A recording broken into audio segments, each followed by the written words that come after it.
Bienvenue à ce troisième épisode du podcast Sous le Fader. Aujourd'hui, notre invité, Armando Di Stefano. Bonjour. Ça va bien? Oui, ça va bien toi-même. Oui, merci d'avoir accepté pour une deuxième fois, finalement. Oui, pour la petite histoire, en tout cas, tu t'expliqueras aux autres Ouais. comment on s'est rendu là, mais c'est pas grave. Donc, ma première question pour toi, ça serait pourquoi l'enseignement, les études que tu as faites, les cours que tu donnes, puis pourquoi tu aimes ça enseigner? On va commencer par pourquoi l'enseignement. C'est une vocation qui m'est apparue là, soudainement à un moment donné pendant mon parcours. Moi, quand je suis rentré ici, ça faisait pas très longtemps que j'avais terminé l'université, mais j'ai fait mon bac en communication, spécialisation radio. Puis à l'époque, je travaillais déjà dans un studio, dans le Vieux-Montréal, où on faisait beaucoup de post-prod, de publicité TV, court-métrage, long-métrage, tout ça. Puis c'est là qu'en allant à l'université, puis en prenant des cours ciblés sur l'audio et travailler en même temps dans le studio, ça m'a permis de multiplier par 2 ou 3 là, l'acquisition de connaissances puis de l'expérience surtout. Puis à un moment donné, pendant le verglas, la crise du verglas, moi j'avais donné ma démission parce que j'avais l'intention d'aller faire ma maîtrise à McGill en Tonmeister, là, dans le centre de technologie. Puis je me suis rendu compte que ça prenait un bac en musique. Puis alors moi j'avais un bac en com, fait que là je voulais pas refaire un bac en musique puis apprendre un instrument pour faire ça. Puis j'ai fait comme OK. Mais j'avais déjà donné ma démission à ce moment-là. Et puis il y a un coup de téléphone qui a été donné au studio où je travaillais. Puis mon patron il dit tiens, je pense que ça peut t'intéresser. Sachant que j'allais quitter, puis c'était une offre d'emploi pour remplacer un prof. Ici, à Drummond, un prof de post-production qui était parti en Amérique du Sud faire un tournage, puis pouvait pas donner son cours là, à l'hiver. Fait que c'est là que ça a commencé. J'étais extrêmement nerveux pour préparer mes cours, mais j'ai pris l'occasion au bon, dans le fond. Puis j'ai passé l'entrevue, puis il y avait des gens pas mal plus qualifiés que moi, je trouve, au même moment. Puis comme c'était la crise du verglas, on n'a pas fait ça au cégep, on a fait ça à l'hôtel Le Dauphin, ici. Je vais toujours m'en rappeler. Là, il n'y avait pas d'électricité dans le cégep, je pense, à ce moment-là. On parle de janvier 98, là, autour du 13-14 janvier. Puis l'entrevue s'est bien passée, tout ça. Et puis moi, j'avais comme un bon espoir, mais sans plus. Puis à un moment donné, le téléphone sonne chez nous, puis on t'a pris. Fait que c'est toi qui commence. Fait que là, bon, ça a commencé comme ça. La vocation de l'enseignement est venue au travers de cette session-là. Je me suis rendu compte que j'avais de la facilité à créer des liens avec des étudiants qui étaient pas mal presque de mon âge à l'époque. Là, juste pour la petite histoire, j'avais 25 ans ou 24 ans là, quand j'ai commencé. Puis de fil en aiguille, c'est le fun, là, disperser de la matière dans une session, être capable de communiquer. Puis moi, je travaillais en studio en même temps. Fait que je venais ici 1 ou 2 journées semaine, puis je continuais mes projets ailleurs. Fait que j'avais un bagage d'anecdotes, de connaissances, d'expériences que je pouvais transmettre facilement, semaine en semaine, puis ça s'est bien terminé. Puis comme c'était un poste de remplacement, je m'attendais pas à ce que j'allais revenir l'année après, mais notre ami qui était parti en Amérique du Sud était encore parti, fait qu'ils m'ont redemandé, je suis revenu, puis l'année d'après aussi, puis après 3 ans, c'est toi qui l'as, là, tu deviens prioritaire, fait que là, je me suis mis à avoir un pied dans la place, puis tranquillement, j'ai fait ma place là. Puis effectivement, j'aime enseigner. Pourquoi? C'est ça. Je pense que ça fait partie d'un trait de personnalité de transmettre l'information, surtout de la vulgariser, de la rendre accessible à tout le monde, de démystifier ce que ça a l'air vraiment super complexe, mais en réalité, quand tu vois ça de façon découpée et simple par étapes, finalement, si tout le monde est capable de comprendre ça, alors ça devient beaucoup plus simple à acquérir comme connaissance. Oui, puis tu le fais bien aussi. Dans les cours, tu prends vraiment le temps de nous expliquer souvent très en détail, mais c'est ce qui permet de bien comprendre oui, c'est ça. les appareils. Je fais peut-être de la procédurite aiguë là, quand je fais mes consignes ou mon enseignement, mais moi j'avais lu quelque part dans un article que le cerveau humain, si tu découpes ça en peu d'étapes là, ou en une séquence de 3 ou 4 informations, c'est beaucoup plus facile à assimiler. Fait que quand j'ai compris ça, j'ai essayé tant bien que mal de l'adapter dans mon enseignement, puis je peux te dire que ça a commencé à porter fruit là, le jour où j'ai commencé à le maîtriser là, dans la gestion du temps dans la classe, par exemple, pour enseigner quelque chose qui est des fois un peu plus complexe. Fait que quand tu le découpes en petites étapes, puis que tu fais faire une routine comme ça, à un moment donné, ça finit par coller là, chez l'étudiant. Puis je pense que ça marche bien. Là. Ça a été quoi tes études pour arriver jusqu'ici? Ben, comme je l'ai dit précédemment, j'ai fait un bac en en communication, spécialisation radio.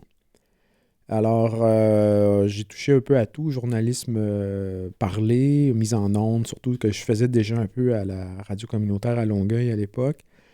Animation d'une quotidienne à CISM, ça faisait partie de notre travail. On était évalués sur le fly par le prof, fait des reportages. Fait que c'est ça, moi j'avais une éducation très vaste.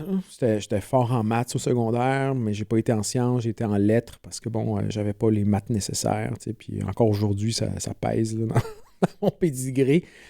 Mais j'ai eu 8 cours de français, 8 cours de philo au cégep. Donc, je voulais avoir aussi une culture générale assez garnie. Et ça a permis, comme monteur sonore au départ, d'avoir une meilleure appréciation au niveau culturel, de faire plus de recherches. Quand tu fais du sound design pour du film, par exemple, des scènes, essayer de recréer quelque chose de typique à l'endroit. Puis c'est ça. Une fois que le bac a été terminé, ça a pris 2 ans. Je suis rentré ici. Puis, moi, j'ai pas fait de maîtrise ni de doctorat, mais je considère qu'après avoir implanté un deck, travaillé dessus pendant 10 ans, pour moi, la maîtrise, c'est ça. Ça a été mon legs. Elle est faite, là, pas mal. Là, OK. Ben, je rebondis un petit peu sur ce que tu viens de dire. Est-ce que c'est toi qui as créé le programme ou tu l'as bâti avec d'autres personnes? Non, je l'ai pas créé. J'ai fait partie de l'équipe qui a travaillé sur la conception. Mais la demande est venue du ministère avec plusieurs années de pression des 2 collèges au Québec qui donnaient le cours de l'AEC en sonorisation et enregistrement, à savoir nous, Drummondville et Alma. Parce qu'on est encore les 2 seuls à le donner au niveau public. Puis à un moment donné, ça finit par cliquer. Que le gouvernement dise « OK, on va y aller ». Puis en même temps, il y avait le milieu du travail qui faisait de plus en plus pression parce que, et ça, je vais toujours me rappeler de ça, il était un peu fatigué de voir des gens qui avaient des petites AEC, qui n'avaient pas une formation super complète, qui arrivaient trop verts sur le marché du travail, qui manquaient de connaissances solides. Alors, le push a été fait aussi, soit en même temps par les 2 cégeps et aussi le marché du travail, qui s'étaient conciliés pour dire, bon là, on a besoin d'une formation technique plus poussée. Il y en a en art, il y en a en graphisme, il y en a en télévision, pourquoi on ne l'a pas en son? T'sais? Puis, de fil en aiguille, j'avais commencé à travailler sur des travaux préliminaires. J'ai dû quitter à un moment donné pour faire un album, enregistrer un album de musique. Quand je suis revenu, ben, le projet planait un peu. Puis, à un moment donné, vers 2009-2010, le push s'est fait. On a eu le OK. Et nous, on a été désignés, le cégep de Drummondville, comme le cégep mandataire. C'est-à-dire qu'il prenait en charge les travaux avec la collaboration d'Alma. Donc, moi, j'avais signifié mon intérêt très grand de travailler sur le projet à l'époque à la directrice des études qui a pris la balle au bon, puis il m'a dit « Si ça t'intéresse, on va y aller avec toi. » Puis comme je t'en ai déjà peut-être parlé là, dans l'autre entrevue, là, j'avais vraiment l'intérêt, mais je croyais fermement que j'avais aussi la rigueur pour décomposer, analyser, parce que c'est tout un travail de longue haleine. Là. Donc, j'ai été, et je le suis encore, le spécialiste de contenu qui servait de référence à la personne qu'on appelle une andragogue, là, qui est une spécialiste de l'ingénierie de programme d'éducation, à travailler puis à passer au travers. Fait que beaucoup de réunions, beaucoup de travaux d'équipe, beaucoup de rencontres à Québec avec des gens de l'industrie, des gens du ministère. La partie la plus dure, ça a été de faire le budget d'acquisition d'équipement parce que là, il y avait eu une mauvaise expérience, ces gens-là, à l'éducation, avec un autre cégep qu'on nommera pas dans un autre programme que je nommerai pas non plus. Puis là, ça nous a un peu coupé l'herbe sous le pied parce que là, ce que j'avais compris, c'est qu'il y avait eu un peu d'abus puis que bon. Alors, il a fallu qu'on fasse plus avec un peu moins pour que le programme soit viable pour partir. Ouais, parce que ça demande quand même beaucoup de ressources, un programme comme on a ici. Oui, nous, on a l'avantage, et Alma aussi, qu'on avait déjà des studios en place. Alors, nous, quand on a fait l'achat d'équipements supplémentaires, c'était surtout changer la console, transformer les studios en 5.1, refaire l'acoustique dans les studios, enlever les tapis ici dans lesquels tu es appelé. Il y avait un gros tapis ici avant, là. Rendre ça propre, agréable, changer les couleurs, augmenter les fonctionnalités ici. Puis tu vois, après 10-12 ans, on a encore des choses à ajuster.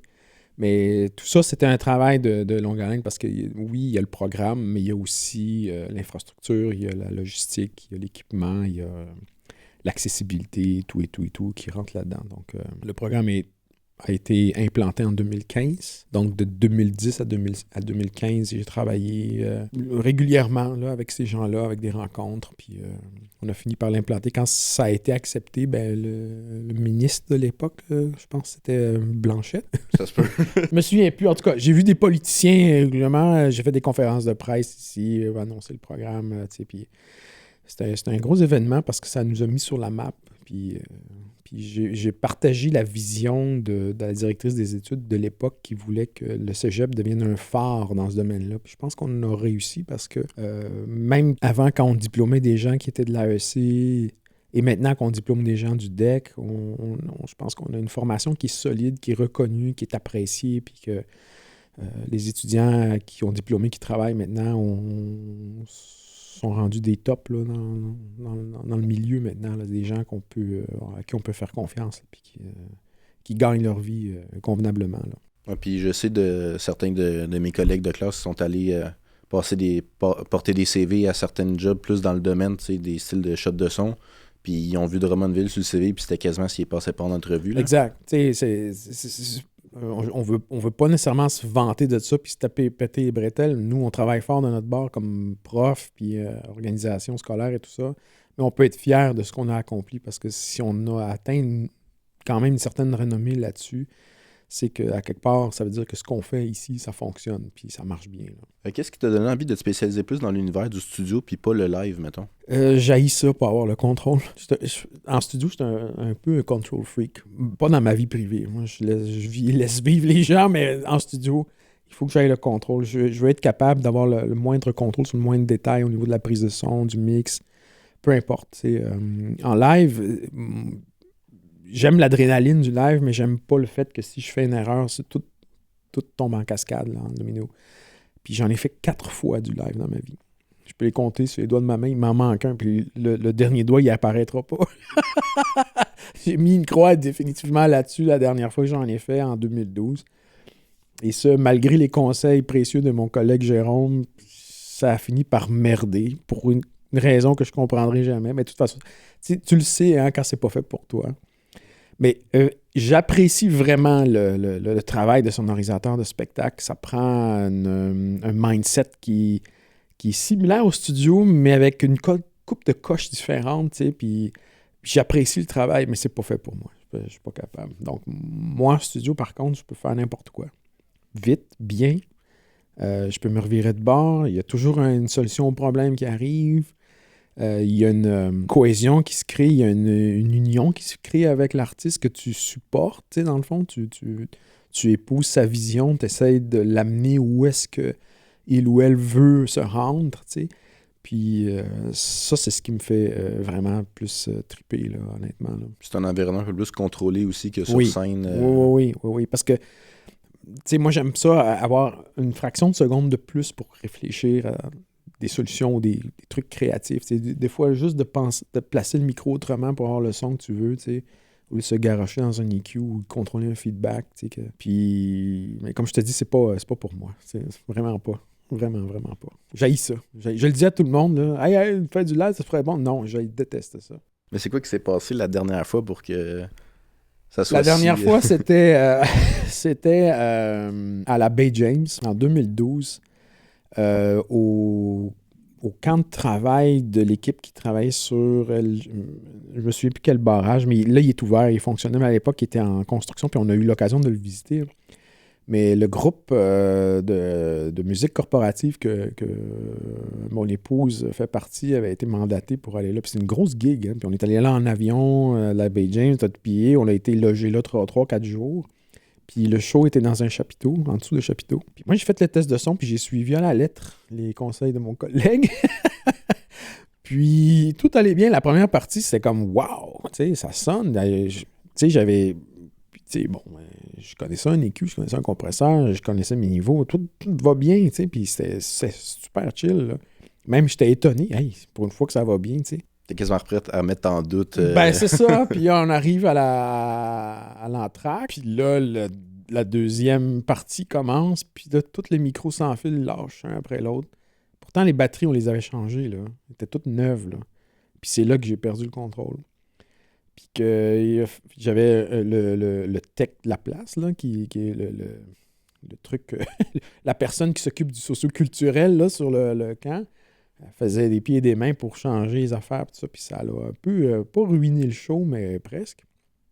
Puis là, t'as les gens de la Baie James qui sont pas mal alcoolisés rendus là. Puis là, ils viennent te voir, puis le chapiteau est petit, puis moi, mon bout est encore plus petit. Puis là, ils viennent te voir, puis ils te disent « Hey, la guitare pas assez forte! Hey, on n'entend rien! Hey, chante pas! Hey, ça parle! » Puis ça commence, puis là, puis jusqu'à ce que la sécurité arrive pour tâter tout ce monde-là Puis tu sais, il faut les comprendre, ces gens-là, ça fait comme 40 jours qu'ils sont là.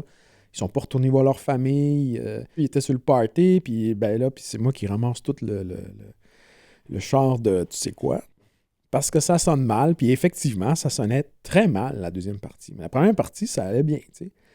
Fait que, avec beaucoup d'humilité, j'ai rangé tout le stock, j'ai aidé à dépacter, puis il s'est pas dit un mot dans le band, tout ça. Les filles me respectent encore aujourd'hui, après 13-14 ans. Fait que ça veut dire qu'ils ont oublié cette histoire-là, puis que, bon. Mais c'est ça, c'est à partir de là, je dis non, là, c'est terminé, là, je me fais plus... Puis honnêtement, je l'avais fait pour... Parce que ma blonde m'avait dit « Ah ouais, là, je vais te donner, tu sais, on a 100$, viens, on va aller à Bédier, ça va être comme une vacance, puis c'est pas compliqué. » Puis finalement, j'ai fini par céder, puis j'aurais dû m'écouter, puis dire non, comme j'aurais dû faire. Puis, mais c'est pas un reproche que je lui fais, tu sais, c'est quelque chose que j'aurais pas dû accepter en partant, sachant que j'avais pas nécessairement les compétences pour le faire comme il faut, là. Bah, ça fait une belle anecdote à raconter plus tard. Fait que... Oui, je la raconte. Tu vois, tu la trouves très drôle. Puis à tous ceux à qui je la raconte, ils la trouvent drôle. Mais c'est ça. Avec le recul, c'est drôle, mais j'imagine que sur le moment, c'est tous les micros qui lâchent un par un, c'est plus que stressant. Là. Puis là, c'est ça, comme je t'ai dit, si j'aime avoir le contrôle, puis je le perds, puis là, il y a des gens qui pressent autour, puis qui savent pas ce qui se passe parce qu'ils sont alcoolisés, puis ils pensent que ça sonne pas assez fort. La guitare était dans le tapis, là. Je pouvais pas la monter plus, là. Et c'était dans le rouge, là. T'es physiquement... Ouais, j'étais limite, là. Je poussais le fader plus loin, je pouvais plus aller... Ça pouvait pas aller plus haut, là. Fait que, tu sais, c'est le genre de truc irrationnel qui, moi, dans mon esprit rationnel, fonctionne pas, ça clash, là. Fait que c'est pour ça que ça a pas donné que je le fasse après, tu sais. Ben, sur quelque chose de plus positif, de base, c'était quoi tes premiers jobs dans le domaine? Mes premiers jobs, ça a été carrément faire des... quand j'ai commencé à travailler en studio en 93, comme stagiaire non rémunéré à l'époque, ben, ça a été de faire des publicités TV, des 30 secondes. Puis la première pub que j'ai fait en compagnie d'un autre stagiaire, d'une fille avec qui on était rentrés ensemble, là, c'était de faire une pub de McDonald's qui fêtait les 25 ans des Expos de Montréal. Imagine-toi à quel point ça fait longtemps. Et puis, c'était un gros contrat. Hein. Les pubs de McDo, là, c'est payant en tabarouette, surtout pour le musicien. Mais nous, on avait la gig pour la musique. Mon patron faisait la musique, puis nous, on avait les sons. Puis on avait une semaine pour le faire, ce qui était en masse de temps pour l'époque. C'était la norme un peu. Aujourd'hui, ça devrait être peut-être 1 ou 2 journées. Puis, tu sais, on a mis le paquet. Là. J'ai fait du sound design. J'ai appris à faire du sound design là sur le fly. Tout ce que j'ai fait dans ma vie, je l'ai appris sur le fly. La mise en onde, le sound design, laver la vaisselle dans une cuisine, tout là, garoché comme ça. Puis, ça a été très positif. Puis, notre patron avait bien aimé le travail qu'on avait fait. On avait travaillé quand même avec rigueur. On a livré un produit de qualité. Fait qu'on est resté. Puis, là-dedans, dans les années 93 à 97, jusqu'à temps que je quitte puis que je revienne plus tard, j'ai fait une quarantaine de pubs comme ça, des courts-métrages, des projets audio dans les musées, par exemple, des trucs qui n'étaient pas interactifs, là, mais des expositions de musées, où on fait du sound design pour ça. Puis ça a été ça beaucoup, beaucoup, beaucoup. Puis à un moment donné, c'est quand je suis rentré, je faisais déjà un peu d'enregistrement de musique, mais pas au niveau professionnel. C'est quand je suis rentré ici comme prof, où on m'a proposé faire partie du jury de la finale de Cégep Rock, puis j'allais donner un des premiers prix qui était d'enregistrer 50 heures de studio avec le groupe gagnant. Ben, c'est là que je me suis mis à mettre la pédale dans le fond dans l'enregistrement musical. Là. Puis de 98 à 2007, j'ai enregistré tous les gagnants du concours jusqu'à temps que le concours arrête. Ah, ben c'est un beau prix, pareil, pour avoir 50 heures gratuitement, dans le fond, si je comprends. Oui, c'est ça. Il gagnait un premier prix. Il avait pris un prix en argent. Il y avait une tournée en Europe, je pense, en Belgique, parce que à mon souvenir, puis ça se peut que je me trompe, là, mais à mon souvenir, les gagnants allaient passer une semaine faire des shows avec l'équivalent en Belgique ou en France, je me souviens plus de concours similaires. Fait que les jeunes qui gagnaient ça, ils étaient en business. Fait qu'ici, ils faisaient un EP avec moi. Normalement, c'était 3 chansons. Mais ça a débordé des fois à 6, 8, 10. Puis à un moment donné, je manquais de temps ici dans 50 heures. Fait que moi, je prenais les pistes puis je les mixais après chez moi. Puis je finissais ça là. Puis, OK, parce que tout était supposé se faire ici. En principe, oui. Les premières années, c'est ce qu'on faisait. On mixait analogue là, avec le ruban numérique. Mais à un moment donné, il y avait des groupes qui avaient un peu plus d'ambition. Puis je les comprends. Puis moi, je dis, pourquoi pas? On peut le faire. Fait que le deal, c'était 50 heures, 3 chansons enregistrées, mixées. Mais souvent, c'était 6, 8, 10. C'est pas grave. C'était pas, c'est là que j'ai appris à faire du speed mixing de qualité. En autant que tout le monde est content au final. Exact. Tu nous racontais aussi dans l'écho que tu avais été engagé ou tu avais travaillé pour faire des patchs de console. Comment tu as trouvé ça, cette expérience-là? C'est toujours tu veux dire, souder des patchs? Oui, souder des patchs. Ouais, c'est quand j'ai commencé comme stagiaire dans le studio où je travaillais de 93 à 97. À un moment donné, on avait le studio A, qui était le grand studio avec la grande régie, la grande console. Puis on avait le studio B, qui était le studio plus numérique. Puis le but de faire les patchs, de faire les soudures, là, c'était de connecter les 2 studios. Ce qui se passe dans le B était récupérable dans le A et vice-versa. T'sais. Alors, pendant une semaine ou 2, un été, là, j'en ai respiré du plomb parce qu'aujourd'hui, je pense que ça existe de moins en moins, là, les soudures au plomb dans les patchs. Mais moi, j'ai fait ce qu'on appelle j'ai connecté des arbres de Noël, des Christmas trees, qui font le lien entre le patch A et le patch B. Puis ça avait été un peu stressant parce que cette semaine-là, on faisait ça pour connecter les 2 studios parce que là, il y avait un musicien qui avait été... c'est ça, l'histoire, c'est ça qui est drôle. Il y a un musicien qui avait été engagé pour finir la musique d'un film qui avait été fait, un film de série B, là, vraiment moche, en passant. Puis là, la production avait fait faillite. Fait qu'une autre production avait racheté le film, puis il devait le finir. Fait qu'il avait engagé cette personne-là pour terminer la musique ou la faire. Puis il avait loué le studio pendant 2 semaines pour faire ça. Mais pour qu'il travaille adéquatement, il fallait que les 2 studios soient connectés pour mettre le système d'enregistrement du numérique dans le A qui était analogique, puis on ne se servait plus du ruban magnétique à 2 pouces, là, la machine de le magnétophone de 24 pistes.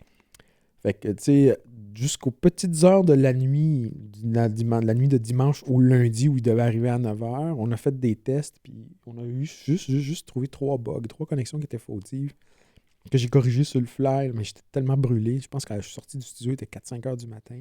Mais je suis revenu à 9h pour accueillir le type en question, puis lui expliquer les installations, tu sais.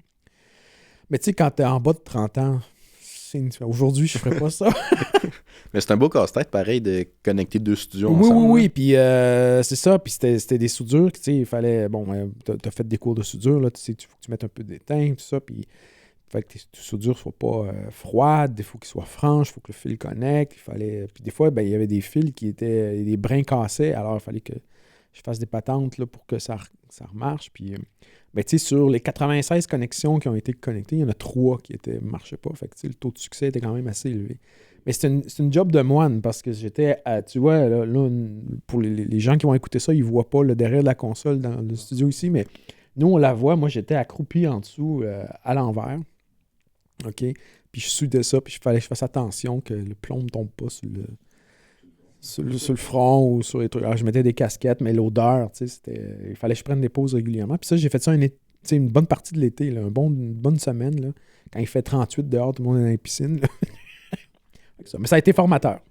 Ça a été très formateur. Ah, je me souviens, quand je suis rentré, mon premier cours, de voir la console, tout le filage qu'il y avait en arrière, j'ai fait Ouais, kudos à Alex, parce que c'est Alex, dans le temps, quand on a implanté le deck, puis on a acheté la console qui a toutes fait les connexions, là. OK, c'est Alex. Alex était le tech ici, oui. Ouais, bel job. Oui, il a fait un excellent job, d'ailleurs. Donc, c'était très bien fait. Ça a marché rapidement. Là. On n'avait pas très peu de bugs. Là. Ça a été quoi tes projets les plus marquants ou tes projets préférés, puis pourquoi? J'en ai plusieurs à mon compte. Là. Il y en a dans la conception sonore, il y en a dans l'enregistrement de musique. En conception sonore, j'avais fait... on avait eu un contrat pour faire la parc thématique audio de l'île de Greenwich, qui appartient à...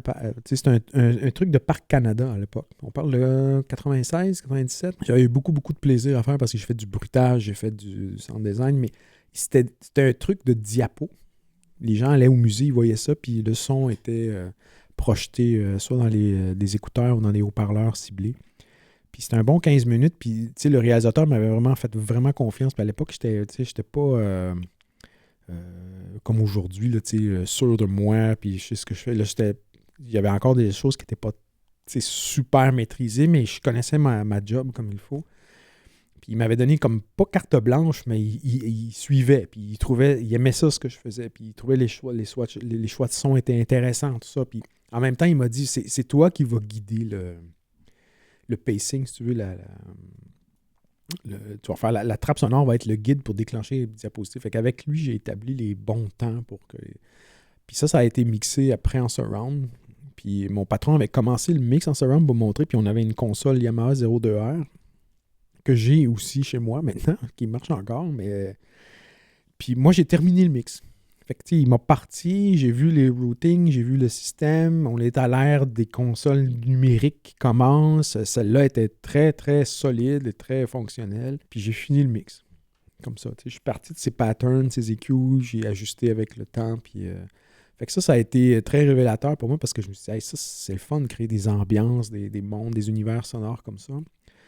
J'ai enregistré un album dans un chalet en 2007, un album de musique bossa nova un peu cubaine. Puis là, j'ai utilisé mon ordi, j'ai loué des microphones chez Studio Économique, puis on a passé 1 mois et demi en studio. Le studio, qui est dans le chalet, avec les oiseaux qui chantent, les fenêtres ouvertes, les fenêtres fermées, il fait chaud, tout ça. Puis l'album est sorti, puis des fois, je le fais écouter aux étudiants quand je me rappelle que je peux l'amener le CD, puis je le fais écouter. Là, puis moi-même, j'en reviens pas qu'on a atteint un niveau de qualité dans un environnement qui n'est pas nécessairement hostile, mais qui n'est pas aussi contrôlé dans un studio. T'sais. Puis, enregistrer le solo de guitare dans une chambre à coucher avec des matelas qui bloquent la porte puis la fenêtre pour essayer d'éviter des réflexions, tout ça. On avait travaillé fort là-dessus, puis... J'avais amené mon ordi qui surchauffait, qui était enfermé dans un garde-robe. On est dans le grand salon, tu sais, un chalet style bois de pin là, avec le toit en triangle, là, si tu veux. Là. On était à Stockley-Sud, là, pas très loin de Bromont. Là. Puis, non, ça a été... comme enregistrement, ça a été fantastique dans le sens où le mixeur avait beaucoup aimé le fait que les tracks sonnaient super bien. Il ne s'attendait pas à une... Je dis, vraiment, là, pour les gens qui ont écouté, je dis pas ça pour me vanter, vraiment pas. Parce que moi-même, j'avais des doutes sur la qualité que je pouvais aller chercher. Puis on est allé chercher quelque chose de vraiment, vraiment clean dans un chalet. Puis au mixage, moi, j'avais préparé les pistes, tout était nettoyé, les fêtes, fait que lui, il était mort de rire là, au mix. Là, puis il a livré un projet, il avait livré un album qui sonne vraiment bien encore aujourd'hui. T'sais. L'autre, c'est un album que j'ai enregistré ici même avec une ancienne étudiante de chant qui s'appelle Claudia Lorrain, que j'ai enregistré et mixé chez moi, et même masterisé. Mais on ne parlera pas d'un mastering de grand niveau, mais un mastering correct, là, un home mastering qui se tient. Puis là, c'est la vibe. La vibe de ce projet-là. Le mood qu'on est allé chercher. Les idées que j'ai proposées. Il y en a qui n'ont pas passé, il y en a d'autres qui l'ont accepté sans condition. Fait qu'il y a une partie au niveau de créatif que moi, j'ai beaucoup aimé, surtout dans le mix. La façon de gérer les plans sonores, la façon de gérer les réverbérations, l'égalisation. Puis encore aujourd'hui, je l'écoute dans mon auto sur Spotify. Parce que le mastering a été fait maison, il est un petit peu under des autres, mais ça sonne encore, je suis content. C'est rare que réécoute ce que j'ai enregistré dans le passé, mais ça me déplaît pas. Puis ça va faire 10 ans cette année. Puis c'est vraiment les 3 points. Puis il y en a sûrement d'autres que j'oublie que j'ai fait. Il y a des trucs de Cégep Rock qui sonnent vraiment bien, d'autres. Il y en a un, c'est un band du Saguenay. Ah ouais, ça c'est drôle. On avait la vieille Néothèque ici, puis on avait pris la décision de faire ça vraiment plus que brut. Fait que toutes les faders sont dans le tapis, toutes les VU sont dans le rouge tout le temps. le tape, il est pas dans le rouge, mais on sature la console. Puis j'écoute ça des fois, puis je fais comme « Oh my God! » Ça sonne... C'était le mood de ce moment-là. Oui, ça sonne... C'était un peu le... Moi, je l'avais appelé le Soundgarden du Lac-Saint-Jean, là. OK. Il chantait vraiment... Le chanteur, là, il était pas grand, tu sais. Il chantait vraiment bien, mais il était vraiment pas grand. Puis quand tu lui parlais normalement, tu peux jamais te douter qu'il y avait cette voix-là. Puis, bon, j'avais eu un petit anicroche avec le bassiste, puis tout ça, mais au-delà de ça, ça a été vraiment une expérience super le fun parce que c'est là qu'on a pu tester les limites de l'équipement, tu sais, puis on est arrivé à une sonorité que j'aurais jamais atteint si j'avais été trop clean. T'sais. J'ai vraiment délibérément poussé les préamples de façon à ce que ça craque, ça cracouille un peu, là, t'sais. Vous avez fait ce que vous me dites de ne pas faire finalement. Ouais, ben là, c'est ça, c'est une question d'esthétique rendu là, tu sais. Puis le band aimait ça, tu sais, ça sonnait brut, là, ça sonnait raw, comme dirait ma blonde, là. C'est brutal, tu sais, c'est pas poli, là, y a pas de, ça fait garage, mais sans être garage, tu sais, fait que c'était un peu le but qu'on recherchait, tu sais, puis, mais en somme, tu sais, c'est pas mal, de ce que je me rappelle, là, clairement, là, c'est 3-4 trucs-là que je viens d'énumérer, ça a été vraiment intéressant là, à faire. Là. J'ai eu du plaisir. Le but, c'est, si moi j'ai pas de plaisir, je le fais pas, mais j'en avais. Pas mal. Puis pour ceux qui nous écoutent, c'est quoi les albums que tu justement l'album un peu Bossa Nova, puis l'album avec Claudia, c'est quoi leur nom pour ceux qui veulent aller l'écouter? L'album de Bossa Nova, ça s'appelle Becoming de Betty, qui était anciennement de Betty and Steph. Donc c'est son album solo. Sur cet album-là, avant de faire l'album, j'avais fait la pré-prod 2 fois, je pense, avec elle. Fait qu'il n'y a pas juste la séance d'enregistrement. Pour l'album de Claudia, c'est... j'ai un blanc de mémoire sur l'album, mais ça va peut-être me revenir, mais c'est sorti en 2016, c'est son premier, parce qu'après, elle a été travaillée avec d'autres producteurs, tout ça, puis le style a changé un peu. Mais il y a quelque chose de cet album-là, je pense que c'est... Ah oui, ça me revient. C'est les... en tout cas, tantôt, avant la fin, c'est sûr que ça me revient. Là. Mais son nom, c'est Claudia. Oui, Claudia Lorrain, son nom d'artiste, c'est La Carotte Polaire. Puis c'est le premier album qu'elle a fait. D'ailleurs, si je peux me permettre, pendant que je te parle d'aller sur Spotify, je vais te le dire. Tu sais, dans ce genre de projet-là, quand tu connectes avec l'artiste, quand tu partages un peu son... où tu comprends surtout son désir artistique, là où cette personne-là veut aller avec son projet, ben, tu sais, c'est facile. Il ne faut jamais oublier que dans notre métier de technicien de son, peu importe le domaine qu'on va travailler, le support de l'artiste est important. Épouser sa façon de voir les choses ou son désir artistique ou son... Voilà, je l'ai retrouvé là. L'album, c'est Les Cœurs Métamorphes, qui est sur Spotify. Donc, d'épouser un peu la direction artistique, de l'appuyer, de l'amener à un autre niveau ou au niveau cherché, artistique, je pense que c'est ça qui est important. Il ne faut pas faire l'erreur de se substituer à l'artiste, mais plutôt de pousser dans le même sens, de l'appuyer dans... Puis ça, c'est le meilleur conseil que je peux donner à n'importe quel diplômé qui va sortir d'ici. Prenez-vous pas pour des rockstars, parce que vous n'allez pas travailler longtemps.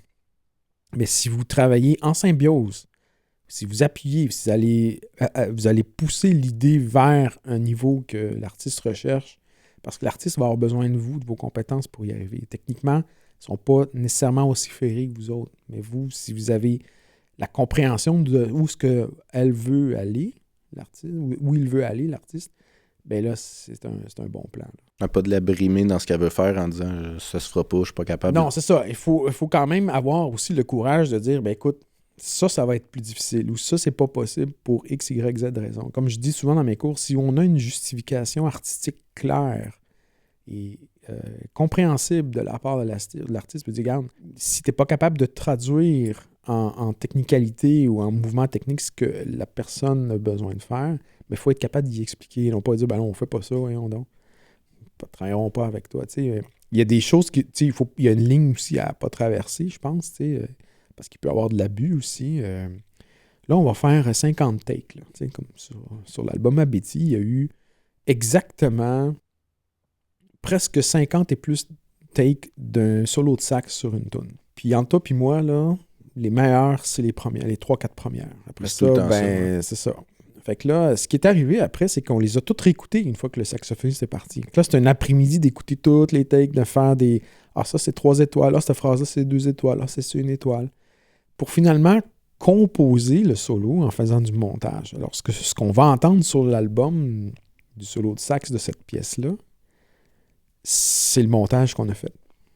Et non pas les 2-3 premières pistes, les prises qui auraient dû être prises, là, quand on aurait dû arrêter, parce que le saxophoniste, après 50 ans, il était brûlé. Ouais, il n'y avait plus d'inspiration. Ouais, c'est comme le league de la première take, après ça, un autre league de la cinquième. Il y a le grid producer qui doit tout être en train de coter, puis il y a aussi l'influx du musicien, les premières inspirations qui sont pour moi, c'est là que ça se passe le plus de temps. Parce qu'après ça, la fenêtre d'opportunité elle diminue pas mal. Puis à un moment donné, il n'y a plus de jus. Puis l'énergie qui descend aussi, à force de faire tout le temps la même chose. Exactement. Tu sais, t'es tanné, là. C'est comme... je pense qu'il y a un équilibre à aller rechercher. Là. Donc, si toi, tu peux aller travailler dans n'importe quel studio avec n'importe quel engineer, tech, ça serait qui puis ça serait où? Que la personne soit décédée ou non, que le studio soit en fonction ou pas, là? Moi, j'irais travailler avec Bob Clearmountain demain matin. Si Bob m'appelle, c'est sûr j'y vais. Il y en a une couple d'autres aussi, là.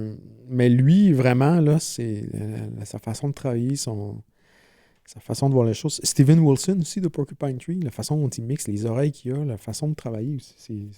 Ces deux personnes-là, là, c'est pas mal dans les deux que je dirais, oui, pourquoi pas. N'importe où dans le monde, là, peu importe le gear, le studio, là, j'irais avec ces deux personnes. Mais t'as pas une room préférée que tu dis, faut que j'aille là une fois pour essayer le... J'irais peut-être chez Ocean Way ou Abbey Road. Mais il y a paquet de places dans le monde, tu peux aller, là. Le Hit Factory à New York aussi, je pense que ça n'existe plus maintenant, là, mais c'était une place aussi renommée là, où il y a eu des... Puis évidemment, le pèlerinage à Nashville.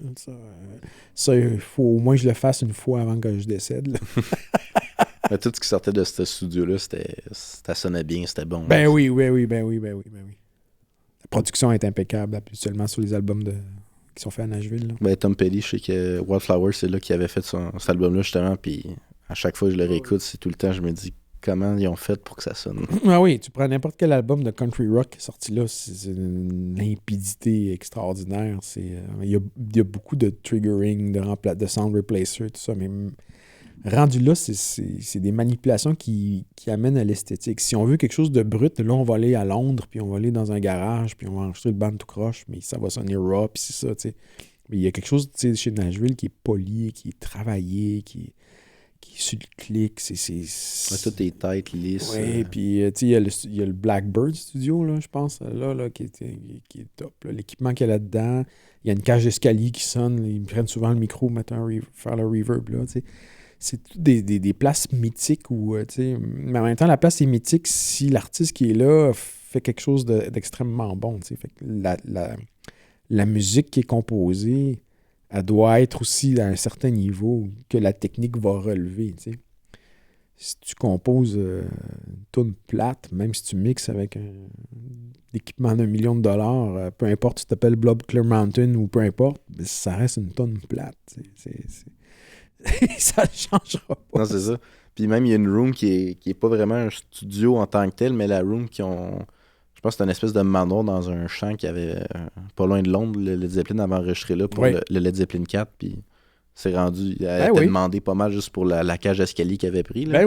Ben oui. Le bon de Levy Break, je pense, là, ils ont enregistré le micro là, avec dans le couloir ou dans l'escalier, je me souviens plus. Puis c'est ça qu'on entend. Puis c'est ça. Des fois, c'est des addons comme ça. Ça n'a pas besoin d'être un studio super raffiné. Ça prend juste l'acoustique d'un endroit quelconque, puis de la capturer au bon moment avec le bon équipement, tu sais, puis et évidemment la connaissance. Mais il y a de quoi j'ai appris qui m'a un petit peu déçu, entre guillemets, c'est que le son de drum avait été trafiqué. C'était pas la room qui faisait le son du délai, c'est qu'il avait rajouté un délai externe après. J'étais un petit peu... Ça a gâché un petit peu la magie de la pièce qu'il y avait. On mettra l'album aux poubelles. Ouais, c'est ça. Led Zeppelin 4 au vidange. Ben, tu sais, à l'époque, peut-être qu'ils ne pouvaient pas physiquement mettre le micro aussi loin pour avoir ce timing-là. C'est peut-être pour ça que... peut-être. Peut-être pour la raison pourquoi ils ont pris une unité de délai, tu sais. Puis à l'époque, Eventide sortait les premières unités de délai, là, comme on a vu dans le cours la saison passée. Puis peut-être qu'ils ont utilisé ça juste pour l'écarter pour lui donner ce feel-là, qui est très réussi d'ailleurs, tu sais. Moi, puis le pire, c'est quand je l'ai réécouté, j'ai fait, ah ben oui, c'est évident que c'est un délai, mais quand tu veux croire que c'est Mhm. Quand tu veux croire que c'est une pièce, tu dis que c'est une pièce. Puis Mhm. Ah ouais. ça serait quoi ta routine de préparation avant de commencer à mixer ou d'enregistrer? Est-ce que tu as une technique de conditionnement de l'oreille? T'écoutes-tu des pistes de Oui, référence? oui, oui. Conditionnement de l'oreille, oui. Surtout pour le mid-range. Parce que là, moi, je pense que tout se passe là. Les basses, les hautes, c'est facile à gérer, mais le mid, c'est tough quand t'es pas prêt ou conditionné. Avant d'enregistrer, je vais me faire une patchlist à la maison. Je vais figurer le choix de microphone selon le style. Je vais avoir écouté ou vu en pratique le groupe ou l'artiste au moins une fois, pogner la vibe des gens, connaître les caractères des personnes, là, les personnages de tout le monde, c'est pour voir à qui j'ai affaire aussi, parce qu'en studio, c'est aussi du management d'ego, de personnalité. C'est des artistes qui souvent ont les nerfs à fleur de peau, souvent les émotions à fleur de peau, je dirais. Fait que ça fait partie de la routine. Se préparer, moi je vais préparer toutes mes sessions à la maison. Je vais arriver dans un studio, je vais préparer Pro Tools. Le choix de micro est déjà fait parce que, bon, ben, tu sais, ça fait quand même 30 ans que je fais ça. Fait que je connais pas mal les sonorités des microphones que je vais utiliser pour avoir une sonorité X. Puis aussi, tu sais, de voir avec l'artiste, c'est quoi le niveau de complexité. Est-ce que j'ai besoin de mettre vraiment 20 micros sur le drum ou je peux arrêter à 6 ou 8? C'est quoi qu'on veut comme sonorité, tu sais? Fait qu'il y a toute une discussion préalable avant. Fait que souvent, je vais les rencontrer dans un café ou alors un local de pratique. On prend un café, on discute, puis là, je veux savoir aussi comment on va procéder. Est-ce que vous voulez enregistrer tout le monde ensemble? Est-ce qu'on fait du overdub? Qu'est-ce qui est important à privilégier? Est-ce que tu veux faire les vocales plus tard? Tu sais comment ça marche, tu sais, puis à partir de là, je vais booker le studio, puis je vais avoir ma routine, puis moi, j'arrive assez tôt, je prépare tout, puis je veux que les musiciens se sentent à l'aise avec l'environnement, avec moi aussi. Fait que je suis assez easygoing, tu sais, je ne vais pas être le militaire. Mais quand je vois que ça traîne, puis que le temps, parce qu'il faut que je gère l'horloge aussi, tu sais, le studio, c'est pas on est ici jusqu'à minuit, puis on recommence à midi le lendemain. Là. Ouais, ça finit à 8h, il y a quelqu'un 8h après. Là, C'est ça, ou t'es fatigué, tu vas aller te coucher parce que demain, tu as une longue journée. Alors, tu veux garder tes énergies, tu sais, tout ça, parce que c'est quand même, c'est prenant intellectuellement faire l'enregistrement. Il faut que tu penses à un paquet de trucs. Est-ce que le micro a bougé? Est-ce que les guitares ont détuné? Il faut les réaccorder. Est-ce que les pots de drum, il faut les retuner? Tu sais, t'es-tu fatigué? On prend un break. Des fois, on fait 8-10 takes, puis bon, ça marche pas. C'est pas aujourd'hui, on l'attend pas. On va scraper tout ça, puis mais moi, je scrape rien. J'enregistre tout pareil, là. Puis, même chose pour le mixage. Le mixage, je vais faire mon template de mix avant. Je vais importer mes trucs. Je vais préparer mes tracks. Je vais faire le color coding. Je vais tout faire de la poutine, la paperasse, la plomberie. Là. Puis souvent, je vais faire ça une journée avant. Puis après ça, je vais écouter les références. Puis le lendemain, ben, je pars. Puis je fais play. Puis j'ai tout sur la portée de la main. Puis je laisse aller le flow. Puis des fois, ça bug. Puis des fois, en 2 heures, je peux faire « Wow, ça marche, c'est cool. » Puis on passe à l'autre. Puis j'essaie d'opérer assez rapidement, tu sais, pour... je veux pas te traîner sur une toune nécessairement plus de temps qu'il faut, parce que sinon, tu tombes dans ce que ma fille appellerait la pente fatale. Ça veut dire que c'est jamais bon, il faut que j'ai cue, là, le snare n'est pas bon, il faut que je ré-cue, puis là, finalement, tu as tellement cué que là, quand tu écoutes le contexte, là, il sort mal, puis là, tu focuses trop de choses qui n'ont pas de sens, alors que tu oublies. Autrement dit, tu tombes dans un niveau microscopique, alors qu'il faut que tu gardes une vue générale de « Hey, la toune, il faut qu'elle vibe, là. » Puis c'est important, tu sais. Fait que quand tu tombes là-dedans, ça veut dire que tu es fatigué. Il faut que tu prennes des pauses régulièrement. Fait que c'est pas mal ça que je vais faire, mais là, le ear training, c'est important, tu sais, d'avoir les oreilles.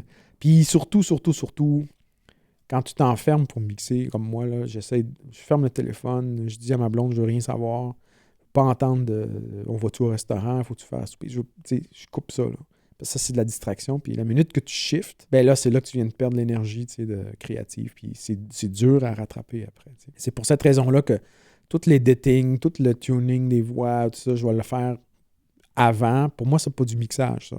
Ça, c'est de la préparation, c'est du raffinement, c'est du nettoyage. C'est comme un prémix, dans le fond. Ouais, ben c'est pas vraiment du prémix. C'est comme tu achètes tes légumes, tu nettoies tes carottes, puis tu pèles tes patates. Mais une fois qu'ils sont pêlés puis coupés, là, tu les mets dans la casserole, tu les fais cuire. C'est ça le mix. Puis là, tu attends. Là.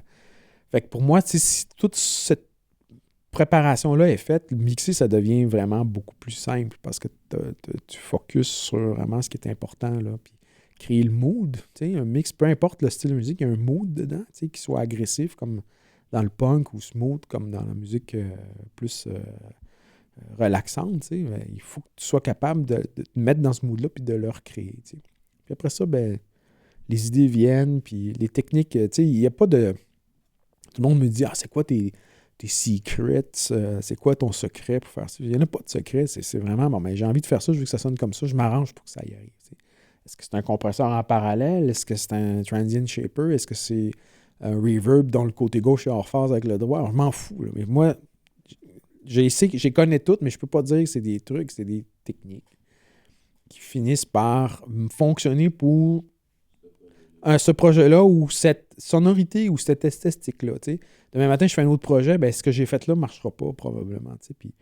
Mais je ne veux pas dire, compression parallèle, c'est super important. Là. Mais non. Ça ne fit pas, c'est tout. Tu le fais normalement, puis that's it. Il faut que ça avance. Fait que toujours garder le focus de c'est quoi le public cible, c'est quoi le mood qu'on veut créer chez l'auditeur. C'est ça qui est important dans le mix. Le reste, c'est de la poutine de gear. Puis peu importe le gear que tu as sous la main, il faut que tu sois capable de livrer dans les attentes de ce que l'artiste veut avoir. On te connaît beaucoup pour ton approche scientifique du son. On l'a vu dans les cours, nous autres, en traitement de... T'expliquais vraiment beaucoup en détail comment chaque appareil puis type de traitement fonctionnait. Est-ce que c'est ce côté-là qui te guide plus en mix ou c'est un côté artistique qu'on connaît moins qui prend le dessus? C'est le côté artistique que vous connaissez moins parce que je me laisse beaucoup plus aller. C'est sûr que dans la préparation, dans certaines manipulations, c'est le côté scientifique, parce que je vais checker mes volumes souvent, mes niveaux. C'est surtout ça qui m'embête, la phase du signal. Mais des fois, je peux partir puis j'oublie ces affaires-là parce que pour moi, c'est... Tu peux mixer avec des numéros. D'ailleurs, il y a plein de techniques qui existent. Le mixage qu'ils appellent universel, c'est des règles de dB, tout ça. C'est bien cool, ça. Mais, dans les années 60, 70, 80, ils n'utilisaient pas ça. Ils étaient là, puis ils montaient fader, puis le truc, c'est de vibrer avec la toune, point. Est-ce que tu es dedans? Est-ce que tu es capable de visualiser les artistes entre les deux haut-parleurs? Quand tu es rendu à ce point-là, OK, c'est parce que là, tu as pogné le filon, Fait que, oui, le côté mathématique, c'est le temps de reverb, que je vais essayer de matcher, les docker des affaires, mais je veux pas penser à, je vais-tu calculer le facteur Q d'un EQ quand je veux enlever telle fréquence? Non, pas du tout. Je vais très broad, puis j'écoute, puis après ça, j'ajuste, puis je passe à autre chose. J'essaie de ne pas passer trop de temps dans la technicalité parce que c'est ça qui tue le... Quand tu es trop dedans, là, c'est ton cerveau gauche prend le dessus, puis c'est là que ça devient... puis il y a un terme pour ça, là, on devient anal, là, carrément, là, alors que c'est le droit qui devrait un peu plus travailler, où tu es plus créatif, où tu laisses aller le flow, puis ça paraît dans certains mix quand c'est... J'ai vraiment une approche très technique, là, c'est très... c'est très carré, je trouve. Alors que quand je me laisse aller, puis moi, je peux en mettre 3-4 reverbs stackés un dans l'autre ou en parallèle, puis je vais créer le mood. Puis il y en a qui vont dire hey, ça sonne bien large, bien j'aurais pas fait ça, mais pour cette tune-là, ça marche. Est-ce que je fais ça tout le temps? Ben non, c'est ça. Fait que le côté scientifique dans l'explication, et c'est ça la nuance entre la pédagogie et enseigner under the hood comment ça marche, versus, OK, là, on l'applique puis on laisse aller. Fait que, on le fait en lab. Oui. On voit comment marche le compresseur, les Q, la reverb, très technique. Maintenant, quand on met ça à sa console ou dans Pro Tools puis on y va, bien là, on cherche le but. Maintenant, on sait comment ça fonctionne. On sait que mettre une petite cloche assez large à 2K pour faire ressortir la voix, c'est tout ce qu'on a de besoin. On oublie, là. On a atteint notre but. Mais la seule partie vraiment scientifique que je vais conserver, c'est l'analyse. J'écoute, puis je regarde, est-ce qu'il y a quelque chose à faire avec ça? Est-ce que ça sonne bien? Ça sonne bien, puis c'est bien, puis ça s'enjambe bien avec les autres pistes, mais pourquoi je le toucherais? Il n'y a pas de raison, à moins d'avoir une problématique où on a une sonorité à chercher qui ne fait pas partie du son d'origine. Même tu parlais des trucs, comme tu disais, c'est les règles qui sont supposées marcher tout le temps. J'en vois beaucoup passer ce temps-ci dans mon feed, puis c'est tout le temps du monde qui dit là, il faut que tu compresses à tel niveau, puis il faut que tu atteignes un master ta à bullshit. X, c'est ça. Qu'est-ce que t'en penses justement de ces influenceurs-là en Ben, général? moi, j'applique tout le temps la règle de Pareto quand je vois du YouTube ou des fils sur Twitter. Il y en a des excellents, puis il y en a un particulier sur Twitter qui est on the spot tout le temps, puis ça, c'est le genre de feed qu'il faut chercher. Sur YouTube aussi, mais il y a 80% de stock que c'est n'importe quoi. Puis il y a 20%, et quand tu le trouves, c'est là que tu es content parce que tu viens de trouver le trésor. Puis c'est ça qui fait évoluer. Puis, tu sais, il y a beaucoup de YouTubeurs qui, au départ, quand ils ont commencé, on les voyait pas. Ils faisaient juste parler. Puis j'en ai un en tête en particulier, je ne le nommerai pas. Et qui donnait des conseils extraordinaires. Des trucs comme arrêter de tout mettre des fils de pinceau partout. Puis il expliquait l'affaire de déphasage que ça crée, puis l'impact que ça a. Ça, c'est de l'or en barre. Quand tu es jeune, puis tu vois ça. Maintenant, ce YouTuber-là est plus en train de faire l'apologie de nouveaux plugins qui sortent, puis à chaque fois, c'est hey, this delay is incredible. It's my go-to now. La 2 semaines après, c'est un autre plugin, it's my go-to now. C'est tous des go-to, tu sais. Fait que tu vois que c'est commandité, tu sais. C'est là que moi, je trouve que c'est merdique. Puis je m'excuse d'employer ce terme-là, mais c'est merdique. Et puis, j'en ai écouté un récemment où encore là, on explique mal comment un compresseur fonctionne, puis ça m'irrite à chaque fois parce que c'est pas ça, tu sais. Puis on le démontre à chaque année en cours de traitement 1, puis Simon fait la même chose en traitement 2. C'est pas comme ça, là. Tu sais, le temps d'attaque, c'est pas le temps que le compresseur prend pour réagir. Il compresse déjà. C'est pas ça, là. Fait qu'il y a beaucoup de gens qui sont induits en erreur. Puis moi, des fois, je vois ça dans des livres que je lis. Puis je me dis, voyons donc, c'est quoi ces affaires-là? T'sais? Puis on est capable de prouver que c'est pas ça, physiquement. Fait il y a beaucoup de.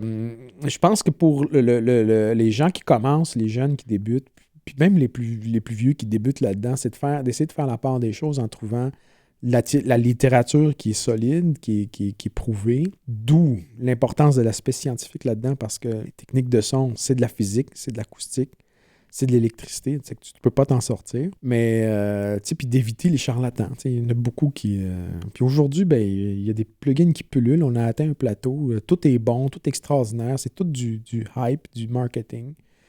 Puis moi-même, je me trouve coupable d'avoir cédé à ce genre de truc-là pour après regretter l'achat. Fait que, tu sais, c'est ça, c'est fatigant.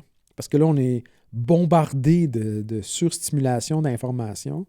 Mais le core, après, là, quand tu ramènes ça à sa simplicité plus basique, là, c'est pas compliqué de faire de l'audio. Là. C'est juste du gros bon sens, puis d'écouter, puis d'avoir une oreille critique.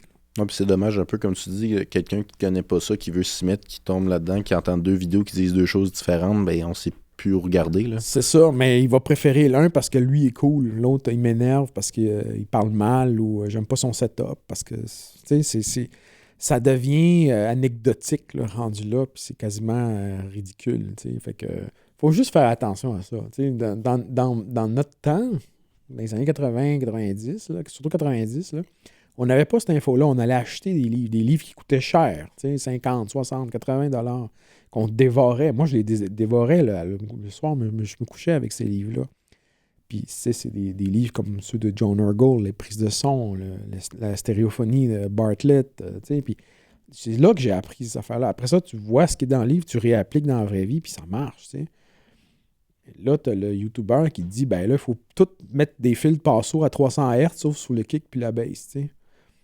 Ben, c'est pas vrai. Ça marche pas, ça. Tu peux l'essayer, mais... Tu peux l'essayer, mais tu sais, d'une tourne à l'autre, c'est quoi, ça? Tu sais, c'est comme... En audio, il n'y a pas de recette. Il y a des techniques qui doivent être utilisées à des moments opportuns pour obtenir une esthétique qui correspond à la vision du projet, c'est tout. C'est comme ça qu'il faut le voir. C'est que même si j'écrivais un livre avec toutes les techniques que j'ai, toi, comme personne qui va acheter le livre, ça va pas t'amener à un niveau supérieur parce que, dans le fond, tu vas tellement avoir de l'info que tu sais pas dans quelle occasion l'appliquer ou le mettre en pratique parce que c'est cool, je vais faire de la compression parallèle sur ma guitare. OK, mais t'en as-tu vraiment besoin? C'est ça la question qu'il faut se poser. Comment est-ce que tu fais pour gérer un budget plus serré pour essayer d'atteindre les demandes du client le plus possible? Est-ce que j'imagine que à date, toutes les réponses que j'ai eues, c'est je me restreins pas, mais j'imagine que c'est ça pour toi aussi, mais... Oui. Ben, on y va avec des micros moins dispendieux. On essaie de packager ça dans moins de temps en studio. On essaie de maximiser le temps. Moi, ce que je vais demander à l'artiste, c'est d'être prêt. de jouer au clic. On fait 2-3 takes, puis on opère, tu sais. Puis, parce que c'est ça, c'est le temps en studio qui est important. Les microphones, tu peux louer des affaires si tu as vraiment besoin d'une sonorité, mais avec n'importe quel micro, à moins de chercher un ton particulier, ce qui arrive aussi, ben, tu peux te limiter à louer ou prendre un microphone spécifique. Aujourd'hui, avec le mixage in the box, avec les plugins, tout ça, ben, tu peux très bien t'arranger pour utiliser les plugins de base. Puis tu lui dis que ça va coûter moins cher. Parce que moi, je vais charger plus cher si je prends mes plugins UAD, par exemple, pour mixer les reverbs. Parce que je sais qu'ils m'ont coûté cher. Ouais. Fait que c'est sûr qu'à plus petit budget, tout est possible. Il faut juste que faire comprendre souvent à l'artiste que tu peux pas avoir une Ferrari avec un budget d'une Toyota Corolla. C'est juste ça qu'il faut faire comprendre. Parce que souvent, on peut aller très loin, mais dans les limites. Mais souvent, le budget va être limité avec le temps que tu as. Parce que le studio et le tech vont coûter déjà de l'argent, puis c'est ça, c'est le temps, tu sais. Fait que, puis le mix, ben, en ce temps-là, OK, tu vas me payer le mix, mais le mix, je vais te donner, mettons, sur 8 tunes, je vais te donner juste 1 heure de révision en tout pour les tunes. Fait que arrive avec des demandes précises parce que tu ne reviendras pas le surlendemain, il y a ça arrangé, ça va être fini, le compteur va partir, tu sais. Alors que dans les cas où il y a du budget en masse, ben, c'est beaucoup plus élastique, là. Ça, il y a moins de questions à se poser. C'est ça, il y a moins de contraintes aussi. Est-ce que tu travailles uniquement sur Pro Tools ou est-ce que t'es plus fan d'un autre DAW en général ou tu restes stické sur Pro Tools parce que justement c'est le standard? Je ne suis pas stické du tout sur Pro Tools. J'aime beaucoup Pro Tools. J'aime la façon de travailler, l'interfaçage. Mais moi, je suis un gars initialement de Nuendo, Cubase, là, et de Cakewalk encore plus avant. Là. Moi, je suis à l'aise avec tout ça. Là. Je peux travailler avec pas mal n'importe quoi. Là, je suis en train d'apprivoiser de plus en plus Reaper. Mais Pro Tools, depuis qu'on l'enseigne, on l'a toujours enseigné ici, depuis que je donne des cours puis je suis obligé d'avoir Pro Tools, Pro Tools, je le maîtrise très, très, très, très, très bien. Là. Mais c'est pas nécessairement tout le temps mon logiciel de prédilection. J'ai enregistré l'album à Claudia sur Pro Tools, mais l'album à Betty a été fait sur Nuendo. Puis dans les deux cas, ça sonne bien. C'est ça, il n'y a pas de différence au final, c'est plus le workflow qui change. Non, puis gare à ceux qui te disent le contraire. Fais attention à ça. Les faders sonnent mieux sur Pro Tools. Non, c'est n'importe quoi. Ça. Ce serait quoi ton album ou tes albums avec les mix préférés? Pas nécessairement ceux que tu as faits, mais les albums que tu écoutes régulièrement, là. N'importe quoi fait par Steven Wilson, qu'il soit solo, Porcupine Tree. Ce gars-là a une paire d'oreilles en or. Album préféré au niveau du son, c'est l'album Synchronized Out de Genesis, le live. En 77, je pense que c'est sorti. C'est impeccable. Qualité sonore. Et là, Wish You Were Here de Pink Floyd. C'est de toute beauté la sonorité qu'il y a là-dedans. Même les vieux Led Zepp. Puis là, je pense que je tombe beaucoup dans le passé, les années 70, tout ça. Je pense qu'il y a une façon... Il y avait une légèreté dans la musicalité, puis il y a beaucoup d'expérimentation, beaucoup de choses qui apparaissaient. Le gear apparaissait, il en créait de plus en plus, tout ça. Mais au niveau moderne, étant donné que je suis un grand fan de prog, sous toutes ses formes, tout ce que Wilson fait récemment, puis dernièrement, j'écoute du Men I Trust. Et je trouve que la production est impeccable, ça sonne. Cette affaire-là, c'est tellement simple en plus. Puis tu vois, ça n'a pas besoin d'être un style en particulier pour apprécier. Là, quand tu écoutes un album puis que tu fais fi de la technique, c'est parce qu'ils ont réussi leur coup. T'sais. Fait que mes coups de cœur, ça a été ça dernièrement. Le Men I Trust, quelques albums de Steven Wilson. Celui qui s'appelait In Absentia, là, en passant. Là, je pense que ça fait déjà 10 ans qu'il est sorti ou plus. Là. Ça sonne une tonne de briques. Ça, puis n'importe quoi de Rush. Surtout, pas nécessairement les premiers, mais la période de Moving Pictures, Permanent Waves. Spécifiquement Moving Pictures. Cet album-là, il y a quelque chose que les autres n'ont pas. Je ne sais pas ce que c'est dans la facture du son, mais tu t'ennuies pas. C'est limpide, c'est clair. Mais le drum a vraiment une brillance et une clarté. On dirait quasiment que ça n'a pas été enregistré en même temps, les toms et les cymbales. Ah, c'est sûr, il y a eu de l'overdub, c'est clair. Puis ils ont le temps de le faire. Ils sont là des mois en studio. Puis c'était une époque qu'aujourd'hui, je pense qu'elle est presque révolue, tu sais. Mais c'est ça, il y a une qualité, une facture, il y a le son de la console SSL qui a été utilisé au studio Morin Heights, ça a été fait ici. Il y a quelque chose de particulier. Puis pas juste cet album-là, les albums qui ont été faits dans cette époque-là, tu sais, on parle des albums de Police, par exemple. Il y a d'autres artistes qui m'échappent présentement, mais tu sais, il y a eu une période de temps où tout convergeait là parce que, bon, l'endroit était fantastique. On est dans les Laurentides. André Perry, il connaît son affaire. Il y a une console SSL, c'est une 4000. Je ne sais pas si c'est une E ou une G, je ne me souviens plus. Tout ce qui passe là-dedans, le know-how, les musiciens qui rentrent là, c'est des professionnels. Puis dans les deux exemples là, de Rush et de Police, les deux bands, les deux groupes sont à leur apogée au niveau musical. Tu sais, ils sont au contrôle total. Puis créativement, il y a des belles affaires. Fait que, tu sais, ça a été souvent un disque de référence, ça, pour moi.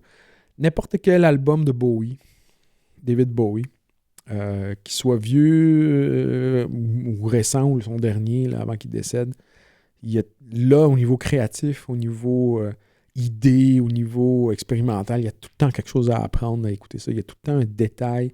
Fait que c'est peut-être pas nécessairement tout le temps orthodoxe, mais c'est pour cette raison-là que David Bowie est venu sur Terre, probablement. C'est pour dépasser les limites, puis d'être capable de faire n'importe quel style à sa manière, tu sais. Puis les collaborations qu'il a faites, puis il y a une période de Bowie où c'est les 3 albums, le Low, Larger Heroes, là, la période où il est avec Brian Eno, qui a été il a énormément influencé. Là aussi, il y a des factures sonores, il y a des façons, des techniques utilisées qui sont encore peut-être aujourd'hui utilisé.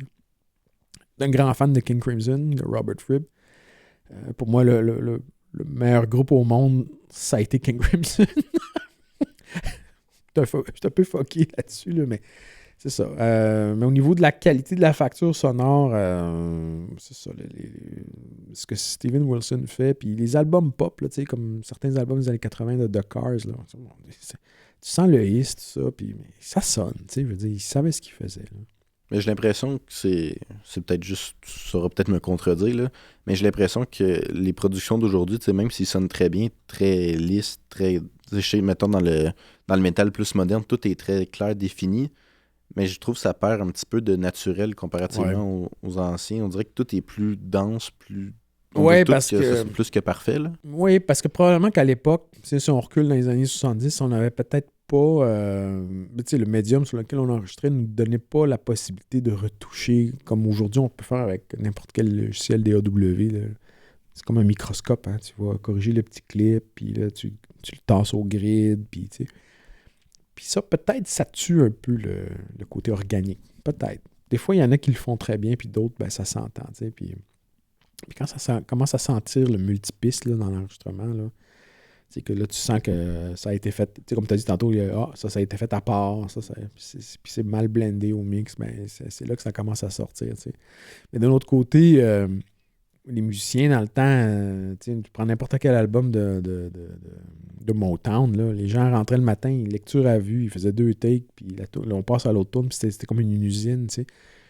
Pressait quasiment direct sur le vinyle, puis ça sortait, puis c'était du prêt à écouter, là, tu sais.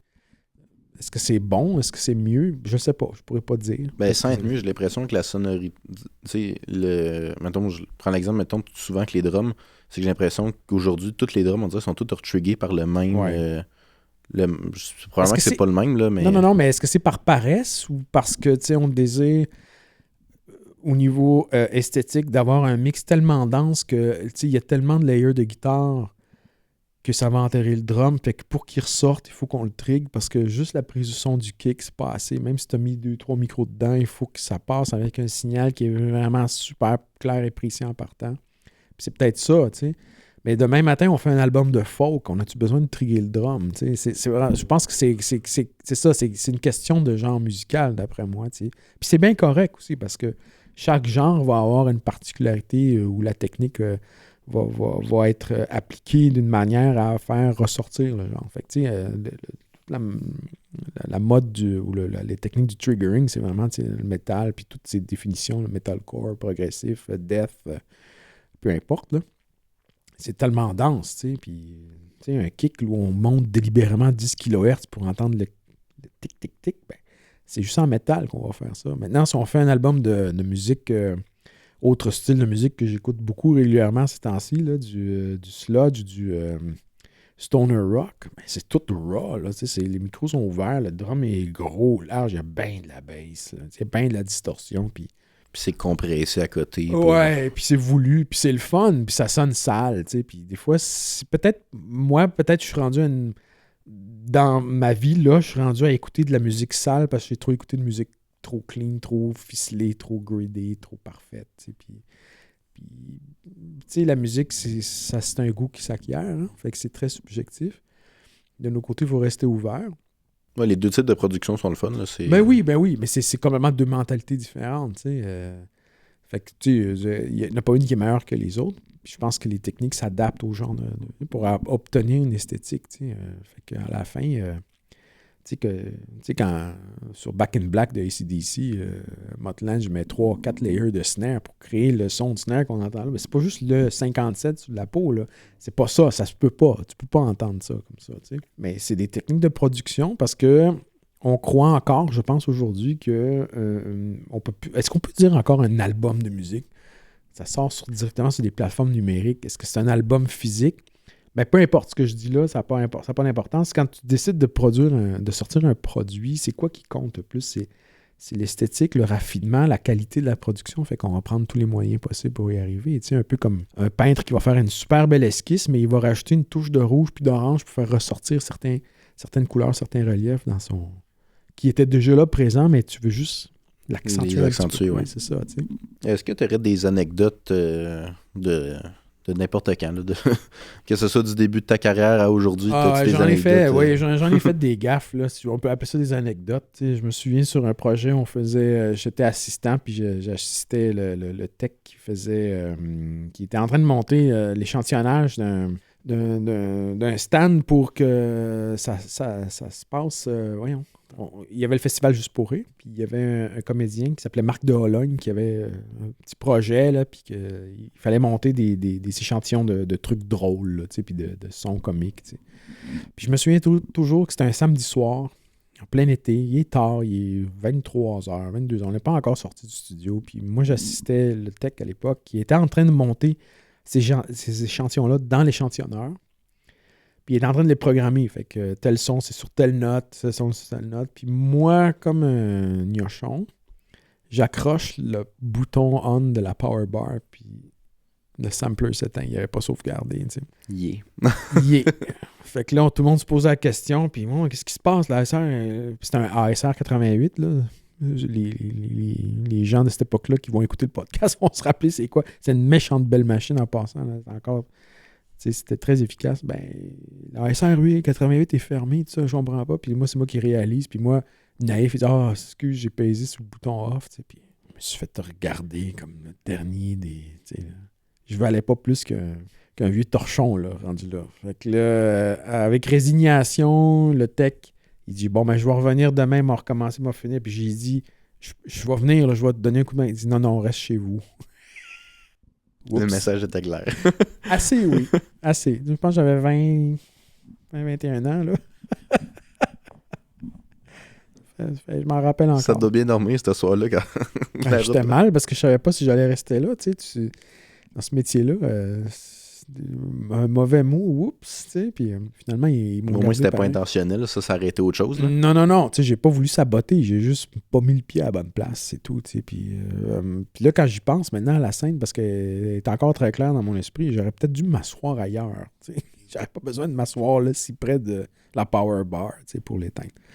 Fait que ça, c'en est une anecdote. Il y a une anecdote où je faisais une pré-prod pour un des albums que j'ai mentionné tantôt dans le chalet. Puis il y a un conflit entre la chanteuse et son partenaire qui est aussi musicien. Puis moi, j'étais venu juste pour enregistrer la guitare. Puis finalement, je suis resté là 2 heures à attendre qu'il se passe de quoi. Puis il s'est rien passé. Puis pour me faire dire, bon, finalement, rentre chez toi là, parce que là, on s'est chicané, on se parle plus. Là, puis on va voir demain, là, puis après-demain. Fait que je te rappelle. Fait que moi, j'étais descendu pour rien. J'ai attendu avec tout mon équipement. Puis je suis reparti avec mon équipement bredouille. Puis j'ai fait 2h40 de char pour... Rien, finalement. Rien, c'est ça. Mais ça, c'est des choses qui peuvent arriver. Là. Je me souviens qu'à l'université, on faisait un projet de film. Là, on était deux gars, moi puis mon collègue là, à l'époque. Puis c'était un dimanche, on avait réservé. À l'époque, on pouvait réserver les studios pendant 8 heures de temps. Puis on avait réservé de midi à 8 heures. Puis là, il est rendu 4-5 heures, puis je suis tanné d'être là. Puis mes parents, ils fêtent Pâques. Là. Je pense que c'est le jour de Pâques. Là. Puis, quand est-ce que tu reviens à la maison? Non, ce sera pas long. Là. Puis c'était à l'UQAM. Puis mes parents habitent à Brossard. Donc, j'étais à 15 minutes en auto, là, pas plus. Fait que pour moi, c'était une question que je faisais 3-4 sons de folie. On connaît ça, puis c'est fini. C'était rappé pour cette journée-là. Mais là, ça niaisait, puis il y avait des bugs dans le studio. Puis là, j'ai comme tilté. Je suis rentré dans le studio, j'ai dit « Ok, je vais aller faire les maudissons, on va se dépêcher. » Puis là, j'ai fermé la porte, mais je l'ai tellement claqué fort. Parce que quand je suis fâché, moi, je claque des portes. Puis j'avais déjà, dans une autre session de studio à l'UQAM, fait un trou dans le mur parce que la poignée avait rentré tellement fort que j'avais cassé le J-Proc. C'est des portes pesantes comme on a ici. Là, fait que je l'avais vraiment varlopé. Là. C'est ça, quand ça rentre ou pas que ça pèse. Ben, c'est ça, tu te mets pas dans le chemin parce que tu vas recevoir un poc de métal. Puis là, c'est ça, je rentre dans le boot, puis je ferme la porte violemment parce que là, je suis écœuré, je commence à être bout de patience. Puis moi, la patience est infinie, mais pas vraiment, tu sais. Puis là, en fermant la porte, la serrure ou la poignée casse. Fait que là, je peux plus sortir. Mais là, je m'en rends pas compte tout de suite. Mais j'entends un clouc, tu sais, un son de... Je fais les sons que j'ai à faire. Puis là, je dis, bon, je vais aller écouter ça, là, puis on s'en va, tu sais.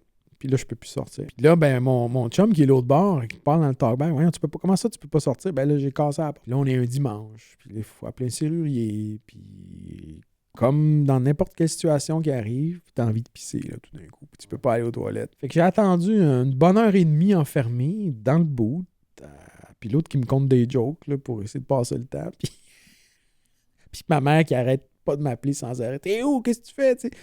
Puis là, j'y explique le malheur qui vient d'arriver. Puis finalement, le serrurier qui arrive, puis qui prend son temps, puis que moi, j'ai la vessie qui va éclater, ça va pas être long. Puis finalement, qu'est-ce qui s'est passé avec cette porte-là? Je l'ai fermée, puis c'est cassé sans lui dire. Je l'ai fermée violemment. Puis violemment, c'est un terme adéquat là, pour la... Quand je pense à ça, c'est tellement idiot comme situation, tu sais. Finalement, ça s'est bien tourné, mais j'ai passé 1h30 de ma vie enfermé dans un boot contre mon gré, mais à cause de moi. Tu sais. Morale de l'histoire, pas claquer des portes de studio. Non.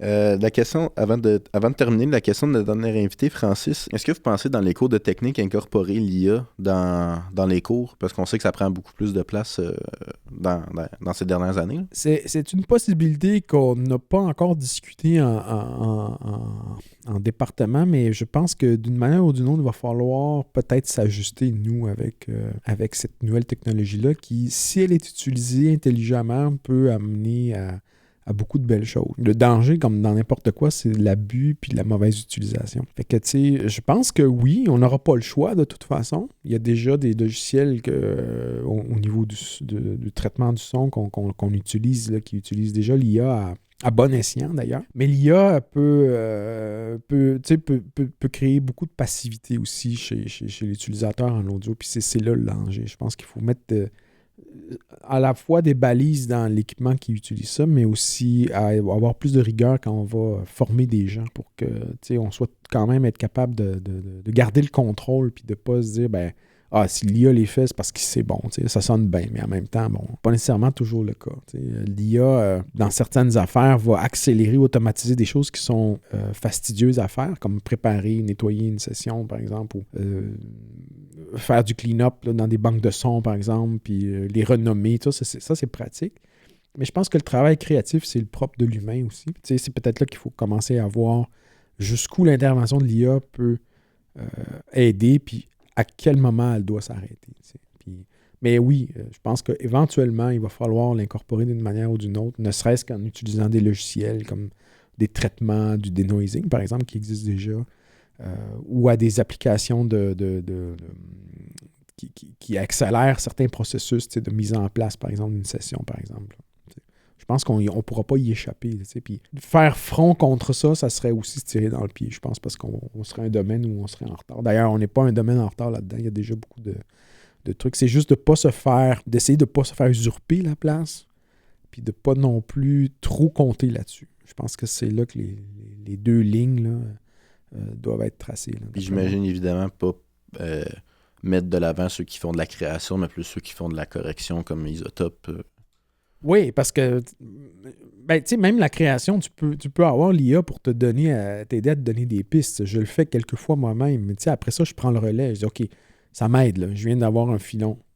Puis après ça, je l'oublie, l'IA, puis là, ben, le cerveau s'active. Il faut avoir un cerveau activé, parce que c'est sûr que si tu laisses l'IA trop travailler, avec le temps, tu tombes dans une paresse intellectuelle. Puis je pense qu'il est là, le danger. C'est de laisser, tu sais, il y a des gens qui n'écrivent plus de courriel parce qu'ils laissent le IA l'écrire pour eux. Moi, je trouve ça ridicule. Ouais, puis ça se voit quand on les reçoit. Oui, c'est trop propre, c'est trop clean, tu sais. Alors, je pense que le danger reste là. Mais c'est pas un danger qui est incontrôlable. Il faut juste mettre la balise puis le mettre à off quand on a besoin. Parce que sinon, ben, je pense que ça perd un peu de son intégrité et de son sens. Là. Pour finir, on est rendu à... Faudrait que tu poses une question à nos prochains invités qui sont Oriane et Jacob, 2 étudiants de 3e année qui finissent bientôt. Est-ce que tu aurais une question pour eux? Oui. En fait, ma question est quand même... Je pense qu'on a un double volet. Est-ce que ma question, en fait, c'est est-ce que le Cégep et le programme de technologie sonore vous ont aidé sur le plan personnel? Et si vous aviez à vous réinscrire, là, ou si, mettons, vous apprêtez à vous inscrire dans ce programme-ci en technologie sonore, maintenant avec ce que vous savez comme bagage, est-ce que vous le referiez? Ben, super, c'est une question intéressante. J'ai hâte d'entendre leur réponse. Ben moi aussi, parce que je suis curieux, moi aussi, de voir. Après, parce que ça fait comme 3-4 ans qu'ils sont ici, de voir comment ça les a changés au plan personnel. Parce que c'est pas un programme technologie sonore, c'est pas un programme nécessairement qui est connu. C'est quand même niché. Là, fait que le fait d'avoir suivi ce parcours-là au niveau technique, qui n'a pas un gros glamour dans le niveau collégial, mais qui est quand même niché parce qu'on est juste 2 cégeps à le donner. Moi, quand tu expliques à ta famille c'est quoi tu t'en vas faire, faut que faut que tu prennes ouais, quelques détours. Encore là, anecdote là-dessus pour conclure peut-être. Même ma mère, c'est pas ce que je fais encore. Des fois, mais qu'est-ce que tu fais exactement? Puis, j'enseigne les technologies du son. Ah, c'est quoi? Ah oui, t'enregistres de la musique. Ouais, entre autres. Puis, ça fait quand même 28 ans que je suis ici. Alors, tu sais... Manu, tu as trouvé la bonne explication. C'est pas comme dire, je suis notaire. Tout le monde sait c'est quoi il fait un notaire. Je suis médecin. Je suis technicien de son. Tu fais de la prise de sang? Non, de la prise de son. Fait que souvent, des fois, ça arrive de rencontrer des gens qui sont... mais tu sais, tout le monde aime regarder la TV et écouter de la musique, mais on est vraiment carrément des personnes de l'ombre, tu sais. Fait que c'est pour ça que la question que je pose à Ariane et Jacob est pertinente, tu sais. Qu'est-ce que ça a changé chez vous au côté personnel? Puis maintenant que vous savez c'est quoi les facettes des plusieurs métiers qu'on vous a montrés, est-ce que vous le referiez maintenant? Est-ce que c'est quelque chose que vous attirerait encore? Si vous vous reprojetez il y a 4-5 ans, là, quand vous avez fait votre demande, est-ce que c'est quelque chose que vous referiez volontiers ou vous irez peut-être avec un petit bémol ou 2? Merci Armando d'avoir participé à ce projet-là. C'est vraiment apprécié que tu aies participé. Là. Ça me fait plaisir. Puis écoute, n'importe quand, là, si tu veux faire une part 2, ça me dérange pas. Ouais, c'est déjà le cas. En effet. Fait qu'il y a une partie 3 prochainement. Peut-être, d'accord. N'importe quand. Donc on se revoit au prochain épisode.